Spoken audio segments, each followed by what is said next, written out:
I first came across the Sandflex blocks while doing a story on cleaning up the cast iron table saws. After seeing how well they cleaned up my woodworking equipment, I knew we had to try them on the metalworking stuff as well, and they work just as good if not better. Sandflex blocks are really just blocks of rubber that have abrasive mixed in throughout the block. As the surface abrasive wears away, it reveals new abrasive below it. I suspect that this is one of those simple ideas that isn't so simple when you're trying to actually manufacture them. Things like the waves on our lathes or other machines can get corroded and a little bit rusty, and with the money we pay for these things, it's worth a few bucks to keep them cleaned up. And if left unchecked, corrosion and other contamination can affect how the machine performs. The Sandflex blocks are available in fine, medium, and coarse grits, but I usually use the medium to start out on a machine and then the fine to clean it up the rest of the way. Here I'm using the medium grit block to begin cleaning up the waves on this little lathe.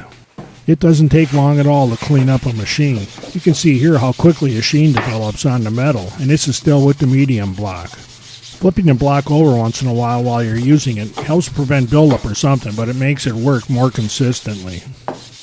And now I'll change to the fine block and just scrub these waves down a little bit.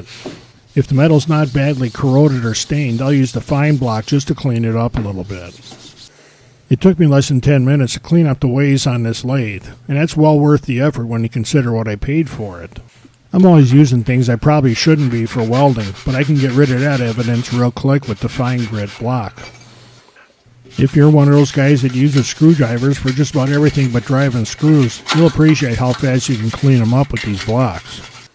Cast iron drill press tables are another favorite target of sweat and other corrosive materials.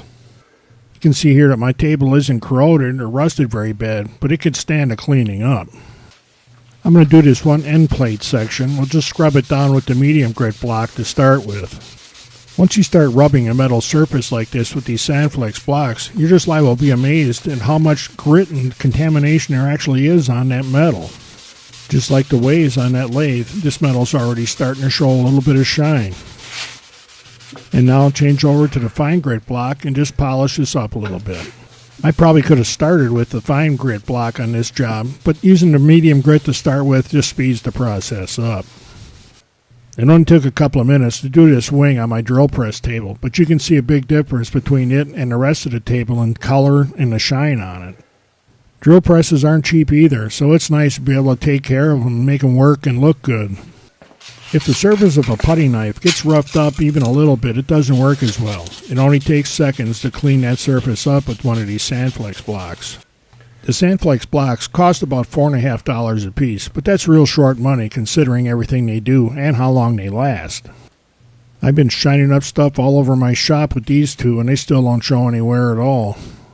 The only problem is that now my machines look way cooler than yours do.